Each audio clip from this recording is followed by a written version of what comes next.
एक समय की बात है, एक छोटे से गांव में एक साधु बाबा रहते थे। उनका नाम बाबूदास था। वे गांव के लोगों के बीच बड़े ही प्रसिद्ध थे। बाबूदास को भगवान के अद्भुत चमत्कारी शक्तियों की वजह से सभी अच्छी तरह से जानते थे।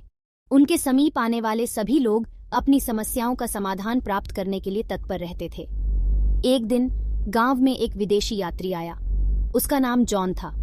जॉन ने सुना था कि बाबूदास एक ऐसे व्यक्ति हैं जिनके पास अद्भुत शक्तियां हैं और उनके साथ भेंट करने का मौका मिला तो वह भी भाग्यशाली हो जाएगा। उसने अपने मन में तय किया कि वह बाबूदास से मिलेगा और अद्भुत शक्तियों के बारे में जानेगा।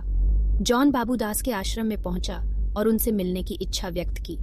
बाबूदास ने जॉन की सभी बातें सुनी और उसे अपने साथ एक अद्भुत यात्रा पर ले जाने का निर्णय किया। जॉन अभियान के बारे में बेहद उत्साहित था और वह जानने के लिए तैयार था कि इस यात्रा में उसके सामने क्या चमत्कार आएंगे। बाबूदास ने जॉन को अपने आश्रम के खिलाफी रास्ते चलाने की सलाह दी और यात्रा की शुरुआत की। रास्ते में जॉन ने देखा कि वह एक रहस्यमय जंगल में आ गया है, जो उसे भयंकर लगा। वहां वनवासी लोग भूत, पिशाच और राक्षसों के बारे में कई कहानियां सुनाते थे। जॉन का दिल धड़कने लगा, लेकिन उसने बाबूदास का साथ नहीं छोड़ा। उन्होंने जंगल के भयानक सभी रास्ते पार किए और अंत में एक खास गुफा पहुंचे जहां वह अद्भुत चमत्कार देखेगा। गुफा के अंदर जॉन ने एक विशाल रत्न को देखा जिसमें अनगिनत चमत्कारी शक्तियां थीं। बाबूदास ने जॉन को शक्तियों का रहस्य बताया और उसे चमत्कार का संसार दिखाया। जॉन को खुद पर गर्व था और वह अपनी जिंदगी के सबसे अद्भुत दिनों में था। उसके मन में सवाल था कि क्या वह इस शक्ति का उपयोग अच्छे कामों में करेगा या बुराई में। जॉन ने चमत्कारी शक्तियों का उपयोग अच्छे कामों में करने का निर्णय लिया और उसने वनवासी लोगों की मदद की।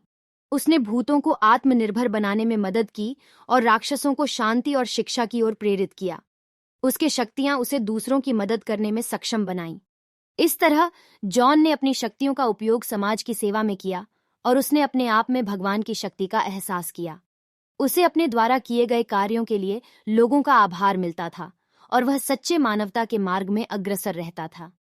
बाबूदास और जॉन की मित्रता गांव वालों के बीच लंबे समय तक सफलता के साथ जारी रही और इस प्रकार अंधविश्वास और चमत्कार की दुनिया में जॉन ने सच्चे मायावी चमत्कार बना लिया। Send message.